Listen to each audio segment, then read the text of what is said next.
Salut à tous et bienvenue dans ce nouvel épisode de Tech Antique où l'on parle de technologies antiques et atypiques. Et ici, on reprend la suite de la vidéo sur l'histoire de l'informatique. Et cette fois-ci, on va commencer tout de suite par peut-être le plus ennuyant. En tout cas, ce qu'on trouvait à l'époque en entreprise. Il s'agit donc du PC. Les PC que l'on appelait encore les compatibles IBM PC à l'époque, car ils reprennent le fonctionnement du premier IBM PC, donc le 5051, sorti en 1981. En 1986, cette toute première génération de compatibles IBM PC est sur la fin. IBM donc arrête son 5051, même si des fabricants ont créé des cartes qui rajoutent RAM, disque dur et voire même processeur pour les améliorer et donc pour sauver ces machines de la poubelle. Mais ceux qui font vraiment le succès dans les entreprises en 1986, ce sont les copies de l'IBM PC AT, donc la troisième génération, qui était lui-même sorti en 1985.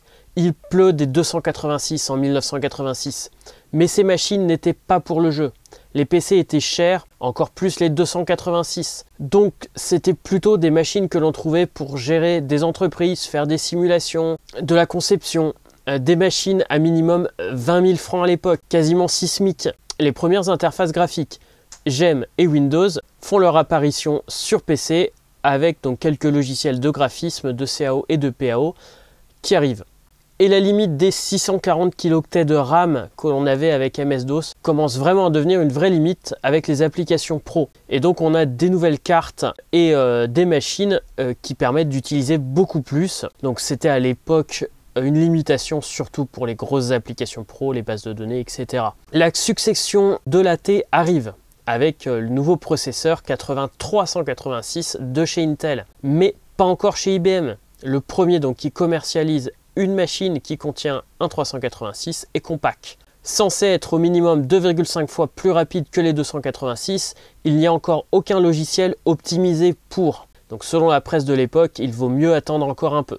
La nouvelle version de MS-DOS, la 4.00 sort. Ce sera une version assez spéciale qui ajoutera la possibilité de faire du réseau et de faire fonctionner des applications en tâche de fond, mais une partie de ces fonctionnalités sera retirée avec la version 4.01. Et on a aussi la sortie de Xenix en France. Donc Xenix qui était une version Microsoft d'Unix System 5 pour PC. Tous deux c'était des systèmes optimisés pour 286 et qui commencent à avoir donc du multitâche, donc du vrai multitâche pour Xenix, du faux multitâche entre guillemets pour MS-DOS. IBM annonce son premier PC portable, un PC donc XT, donc de deuxième génération entre guillemets, transportable, donc beaucoup plus léger, avec un tout petit écran, un espèce de système de Lego pour mettre des périphériques à l'arrière, dont une imprimante. Les lecteurs de disquettes qui seront dans cet ordinateur-là seront les lecteurs de disquettes 3,5 pouces. C'est une première chez IBM, mais ça va avoir de l'importance pour la suite. En fait, ça signifie que la disquette 3,5 pouces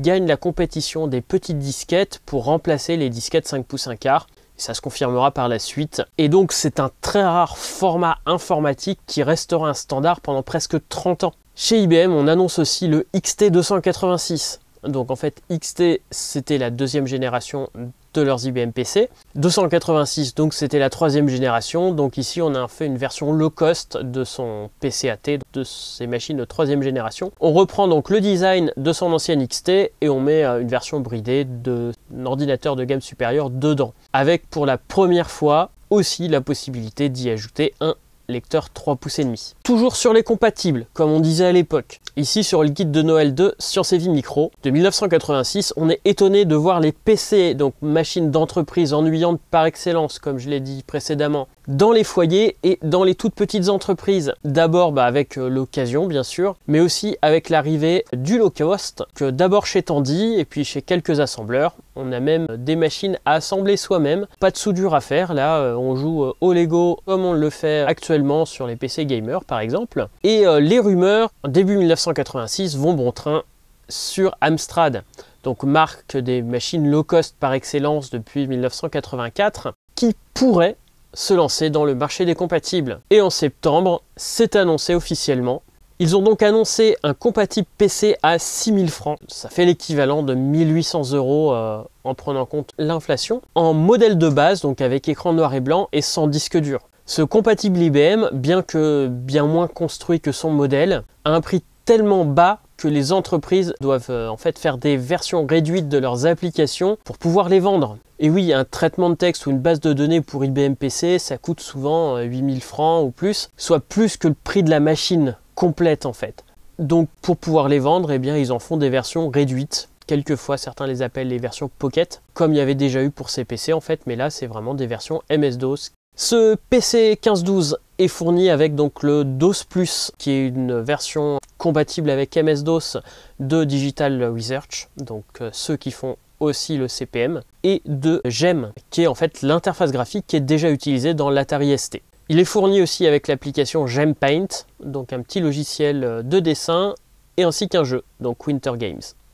Chez Apple maintenant, eh bien pas de compatible, Apple étant déjà Apple. À la sortie du Macintosh Plus, le troisième Mac donc de l'histoire, avec 1 mégaoctet de RAM, un meilleur clavier, des disquettes 800 kilooctets au lieu des 400 kilooctets des premiers Mac, donc on passe du simple face à double face, et on a derrière un port SCSI, qui sera donc le standard des années 80-90 pour brancher des disques durs, scanners, CD-ROM un peu plus tard, etc. Le Macintosh devient donc énormément utilisé pour la micro-édition. On peut éditer et préparer la publication d'un livre, d'une revue, d'une plaquette, etc.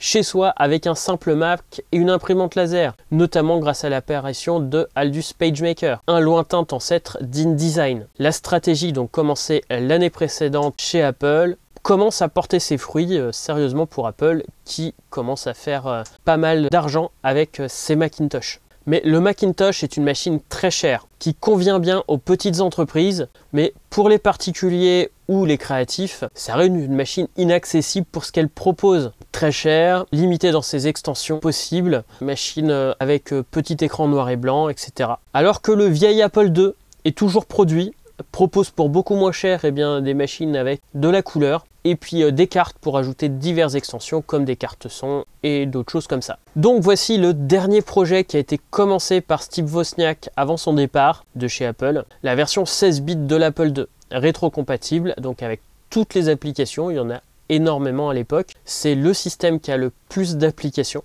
mais avec quasiment tout qui est amélioré. Donc voici donc l'Apple II GS. GS pour graphique et son, un synthétiseur donc 16 voix N-Sonic, plus que ce que peut proposer l'Atari et l'Amiga, un écran couleur avec une interface graphique, une machine qui malheureusement sera rapidement tuée par Apple quand sortira le Macintosh 2, donc ils en feront un minimum de promotion, on entendra parler au moment de sa sortie mais très peu après. Mais ça me fait toujours rêver de l'essayer et j'espère que pouvoir mettre la main sur une machine comme ça un jour. En tout cas, juste pour l'utiliser quelques jours et essayer de faire de la musique ou du graphisme avec une machine d'époque, puisque voilà, c'était une machine dont les pubs bien plus tard me feront rêver. On continue dans les machines créatives. L'Amiga est donc de sortie en ce début 1986, mais il semble toujours compliqué à trouver en France.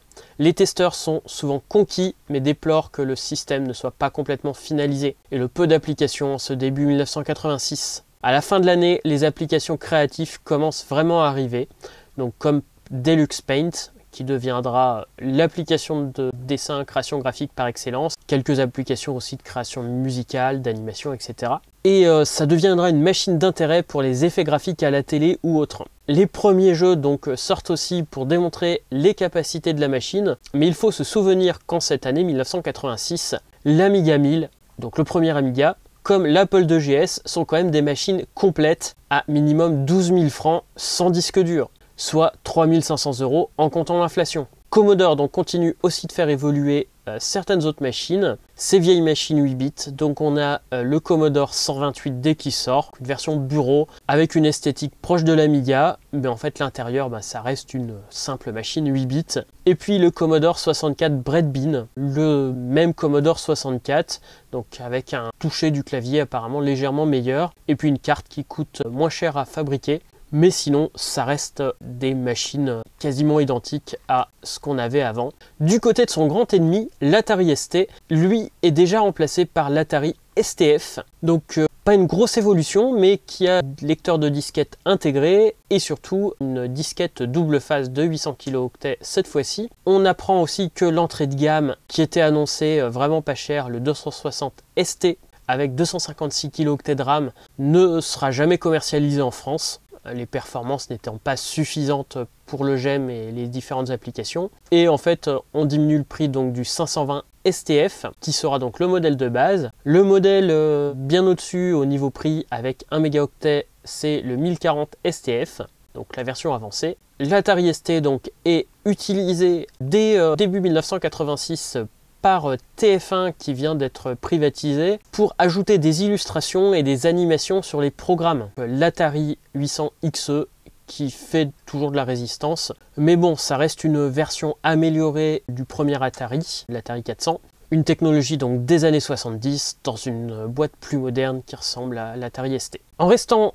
dans les machines 8 bits, chez nous, Thomson annonce un renouvellement de toute sa gamme. Le MO5 est remplacé par le MO6, TO770 par le TO8 et le TO9 par le TO9+. Les TO donc gagnent plus de RAM et une interface pseudo-graphique et un accès à un lecteur de disquette 3,5 pouces. Avant, ils avaient un espèce de truc 2,8 pouces qui va vraiment commencer à devenir le standard, comme je le disais avant. Et puis donc le TO9+ est vendu avec des outils de bureautique en ROM pour faire comme si c'était une vraie machine pro. Donc je ne sais pas si ça a été beaucoup utilisé par les pros, enfin si, apparemment j'ai lu justement dans un SVM que le TO9 était utilisé par exemple pour l'impression d'étiquettes pour les vêtements, pour gérer aussi donc des usines de fabrication de vêtements.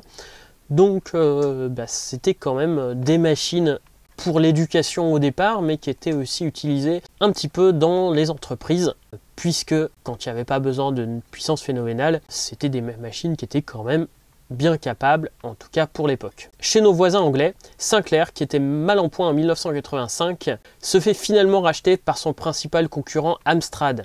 Donc qui va se débarrasser des QL, c'est un peu le Sinclair QL qui les a mis dans la merde, mais aussi eh bien, leur voiture électrique, donc tout ça, ça dégagera. Et va sortir donc le Sinclair 128+2, fabriqué par Amstrad dans les usines d'Amstrad. Et donc on a un Sinclair Spectrum ici à la sauce Amstrad, donc ils réutilisent le nom, ils réutilisent la techno, mais pour faire un truc à leur sauce et avec une fabrication moins chère en Asie, au lieu d'utiliser les usines de Sinclair qu'il y avait en Grande-Bretagne. Amstrad, justement, qui continue sa lancée en 1986, donc déjà en vendant très bien ces Amstrad CPC, qui sont utilisés chez les particuliers comme chez les pros. J'ai entendu parler donc de recherche scientifique avec ça, comme on voit ici, 664 avec des outils qui vont permettre de la recherche médicale sur une souris, comme je vous montre. Et puis aussi, j'ai entendu sur les forums que l'apprentissage du fonctionnement des aiguillages à la SNCF était fait aussi sur des Amstrad CPC. Donc on ne les utilise vraiment pas que pour jouer. En 1986, c'était des machines qui servaient un peu à tout.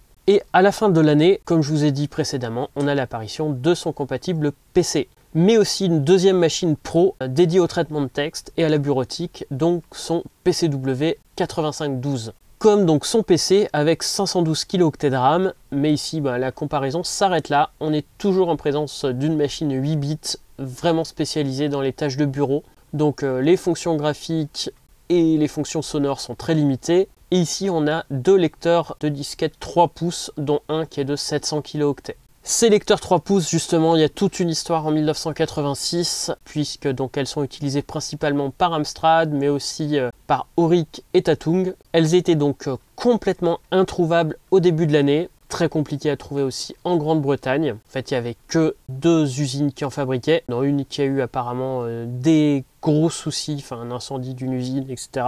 C'était seulement fabriqué au Japon.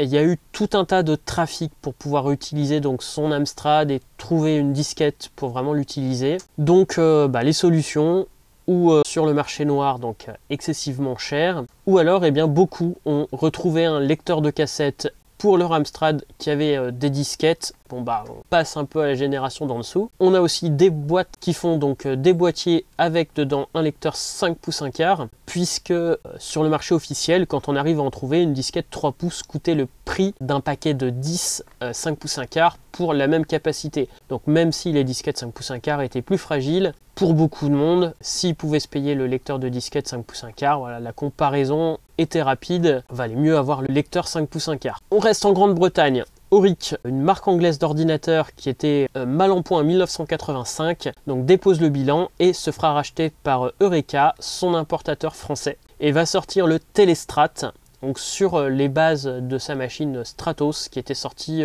précédemment. Donc ici on a un Stratos qui est optimisé pour faire de la communication et faire notamment serveur Minitel. On en parlera un petit peu après. Cette machine, même si je vois beaucoup de pubs, semble être assez peu vendue puisque elle est hyper rare apparemment sur le marché de l'occasion.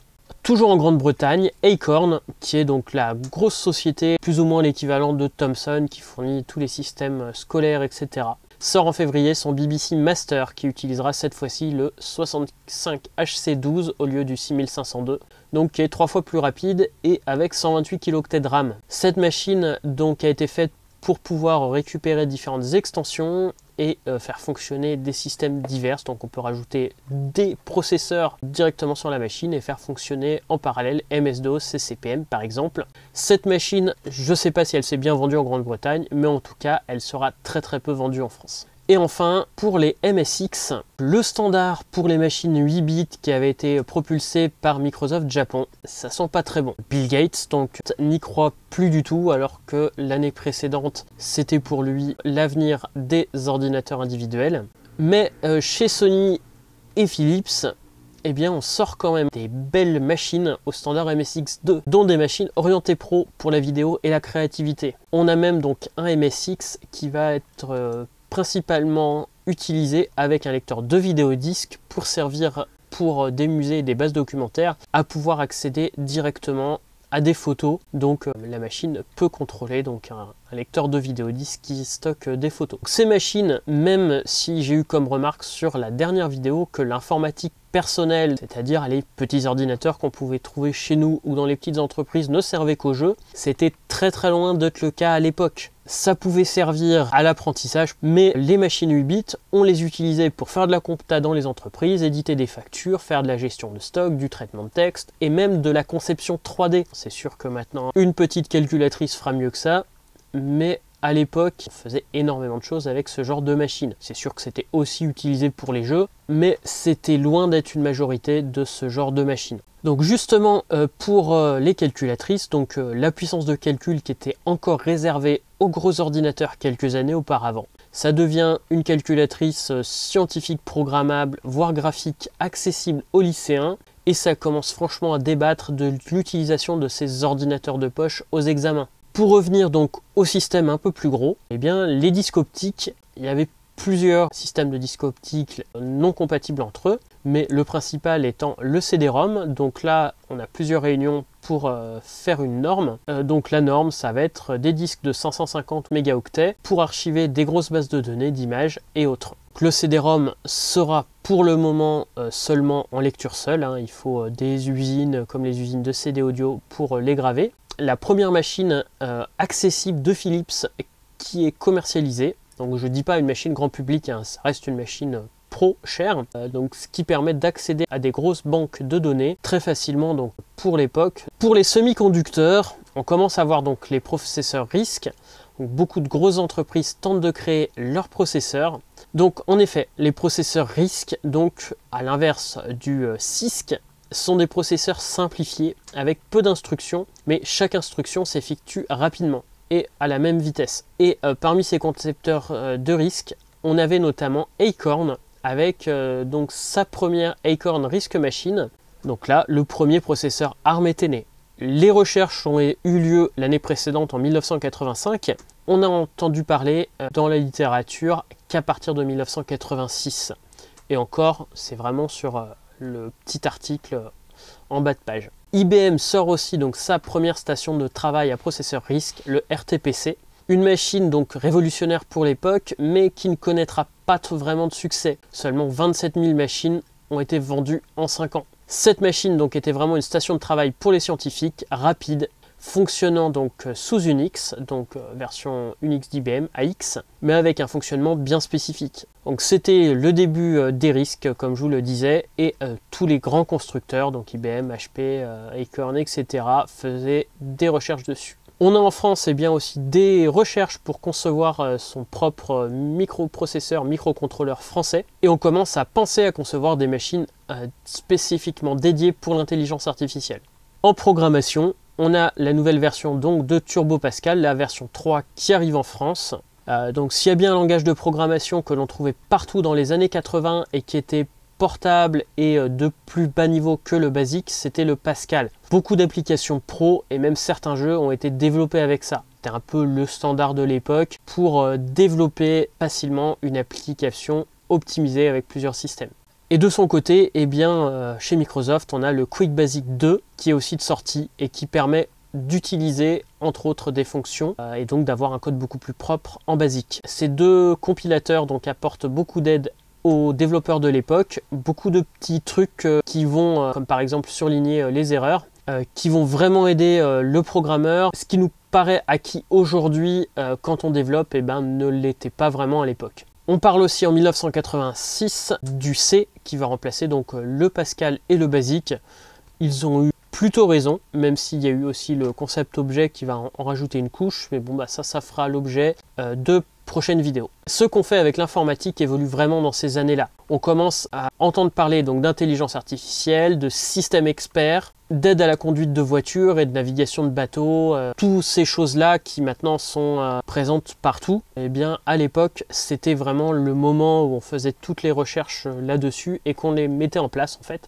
Donc c'était vraiment l'époque où toutes ces grandes recherches ont permis d'avoir l'informatique partout comme on l'a maintenant. Les systèmes donc, de simulation informatique, physique et mécanique notamment sont de plus en plus utilisés. On évite ainsi un paquet de crash tests et de destruction si on veut créer donc, des nouvelles voitures, des avions et autres. Ça sera utilisé aussi notamment pour les simulations nucléaires et ce genre de choses. Et là je dois dire que pour faire des essais nucléaires et autres comme ça a été fait à l'époque, si on peut le simuler en informatique, ça évite quand même beaucoup de pollution et de destruction. On a aussi donc le premier ordinateur à 65 000 cœurs, donc ce qui fait la une de pas mal de revues à l'époque. Et oui, pour faire tout ce genre de simulation, météo, physique, mécanique, etc., on a besoin vraiment de calcul pour ce genre de choses. On entend parler donc des premiers LCD couleurs et on se met à rêver de petits ordinateurs portables qui vont avoir un écran couleur et une puissance équivalente à ce qu'on a sur le bureau. On commence aussi à s'envoyer des messages par les ondes, pas encore de Wi-Fi moderne, ni de WiMAX. On utilise donc les CB des voitures et la bande FM pour s'envoyer des programmes. C'est pas beaucoup plus rapide qu'une cassette audio, mais ça permet de s'envoyer des données beaucoup plus loin et sans fil. Dans le traitement d'images par informatique, on en est toujours au balbutiement, mais pourtant on a un tas d'utilisations qui en est faite, comme la détection par exemple de l'épave du Titanic. On voit aussi apparaître des logiciels de création d'animation et de dessin animé sur des simples petits ordinateurs personnels. Alors qu'il fallait avant une grosse station graphique de type Pentel, donc c'est toujours utilisé notamment pour les longs métrages et grosses chaînes de télé. Mais pour ceux qui ont moins de moyens, on a ce genre de petite machine qui est une aide bienvenue et qui permet de faire pas mal de choses et de gagner beaucoup de temps. On a l'apparition de numérisateurs, donc qui va permettre de numériser une image fixe à partir donc d'une image vidéo, notamment d'une caméra vidéo. Et puis donc ça va permettre aussi de sortir pour Sony donc ses premiers Mavica. En musique, je suis étonné de voir qu'il n'y avait pas que sur l'Atari et l'Amiga, il y avait des cartes MIDI sur quasiment tous les micros ou des synthétiseurs externes. Bien sûr, ça restait du son donc généré par un synthétiseur, donc un peu artificiel, mais les artistes étaient loin de manquer d'imagination pour faire de la création et on pouvait même sampler des sons très très courts avec une simple machine 8 bits comme un Amstrad ou un Sinclair.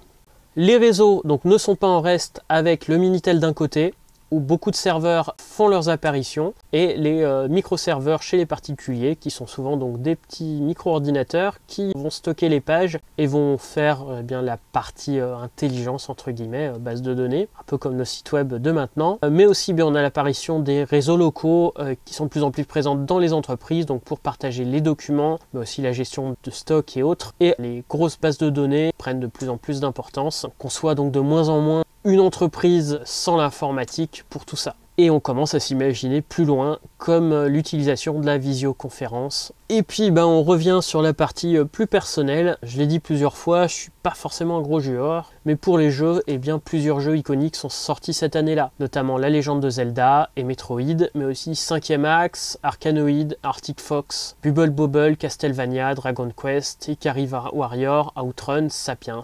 Il y a peu de consoles à l'époque, on joue donc souvent sur l'ordinateur familial ou si on en a dans notre ville sur des bornes d'arcade. Mais il y a quand même donc certains jeux sortis à l'époque dont j'ai joué, donc bien sûr plus tard, puisqu'en 1986 j'avais 1 an. Donc Sapiens, où j'ai passé quelques heures dessus, donc un petit jeu d'aventure avec des images en pseudo 3D, donc j'avais joué sur Amstrad et sur PC. Paperboy, pareil, qui est sorti sur pas mal de machines, donc j'avais la disquette originale que m'avait offert un ami il y a quelques années. Pas si je vais réussir à mettre la main dessus pour vous la montrer, mais en tout cas je peux vous montrer le jeu. Zax, donc qui était un shoot 'em up sur Amstrad, Batman, et puis Bubble Bobble, pareil, un jeu que j'ai passé pas mal d'heures, au départ sorti sur arcade, et puis ensuite sur la plupart des ordinateurs personnels. En 1986, on fête enfin les 40 ans du premier ordinateur, l'ENIAC. Ça donne franchement un coup de vieux quand je sais que je vais fêter mes 40 ans dans 2 ans. Pour moi, cette machine était vraiment un dinosaure. L'ENIAC, c'était quand même une technologie rudimentaire avec des tubes à vide et tout ça. Quelque chose qui a bien fait évoluer la technologie, mais quelque chose de très rudimentaire. Alors qu'en 1986, j'avais l'impression que la technologie était quand même bien avancée vu tout ce qu'on faisait avec un ordinateur et vu comme l'informatique était déjà présente, en tout cas dans les entreprises, et commençait à être présente dans les foyers. Donc selon une revue, il y avait 4% des foyers qui avaient accès à un ordinateur en France, un petit peu plus aux États-Unis, mais c'était pas non plus énorme. On était loin des 98-99% maintenant. Et puis enfin, on parle aussi déjà de gros bugs informatiques qui peuvent arriver dans l'administration où on perd un peu le côté humain, comme quoi ça n'a rien de nouveau. La plus vieille revue que j'ai date de 1986 et donc j'en ai eu 2 à l'époque de décembre 86, j'en ai plus qu'une, le SVM. Je me souviens très bien de cette couverture, en tout cas je me souviens de l'autre couverture aussi malheureusement que je n'ai plus, que je vous montre là sur le côté. Et ce SVM était, je trouve très intéressant, en tout cas moi quand je l'ai eu presque 10 ans après, puisque c'était un cadeau de mon oncle en 96, c'était vraiment très intéressant pour moi de comprendre en fait tous les ordinateurs, puisque c'était une époque qui n'était pas encore complètement révolue à l'époque, et il y avait surtout donc guide de Noël, guide de l'ordinateur pour tous ici, avec 30 ordinateurs qu'on pouvait trouver chez les particuliers et dans les petites entreprises. Donc j'avais pas encore conscience à l'époque que c'était des machines qui allaient disparaître, mais en tout cas, c'est super intéressant, en tout cas, de relire ça maintenant, j'allais dire 35 ans après, mais oui, on est plus de 35 ans après, de revoir en tout cas les pubs qu'il y avait, et puis de regretter de pas avoir gardé certaines machines, mais en même temps, j'avais pas non plus une place infinie à l'époque, et puis surtout, j'étais enfant et je n'avais pas le droit de récupérer tout ça. C'est une époque que je n'ai pas connue directement, mais une époque que j'ai pu revoir sur les bouquins et où j'ai pu voir les restes en ayant utilisé des ordinateurs de l'époque et en ayant pu voir des ordinateurs de l'époque. J'étais en effet trop jeune pour maîtriser tout ça, mais en tout cas c'est des trucs super intéressants. Donc j'ai pu récupérer une version scannée sur internet de ce SVM là, mais j'ai toujours mon original. Et avec cette image-là d'ordinateur tel qu'il était conçu, en fait, avec un écran, un clavier de machine à écrire, grosse lampe pour l'intelligence. Enfin, j'aime bien cette image artistique, en tout cas, pour représenter un ordinateur. Artistiquement, c'est quand même intéressant. Et puis, le contenu est aussi intéressant. Donc voilà. Voilà donc pour 1986. J'espère donc que mon stress actuel va diminuer pour pouvoir vous sortir 1987 et avec un peu de chance 1988 avant la fin de l'année. Donc j'essaye de retrouver, de donner le maximum d'informations sur l'informatique à cette époque-là. Mais je reconnais que je ne l'ai pas vécu de l'intérieur. Pour les gros systèmes, j'ai du mal à savoir ce qui était vraiment de 85, 86, etc. Beaucoup de revues comme Microsystème, comme l'indique, ça parle vraiment de micro-ordinateurs. Et ce qui se passait sur les gros systèmes, j'ai pas forcément toutes les informations. Mais en tout cas, grâce à ces revues-là, merci à tous ceux qui les ont mis en ligne, puisque, comme je vous ai dit, moi j'en ai plus qu'une de cette année-là, et grâce à toutes les informations que je trouve en ligne, donc Abandonware Magazine, ACPC, archive.org etc. Une autre personne qui m'a contacté lors de ma vidéo sur 1985. Toutes ces ressources m'ont permis de réaliser cette vidéo, donc merci beaucoup à eux. Sur ce, eh bien, je vous dis à bientôt pour une nouvelle vidéo. Salut!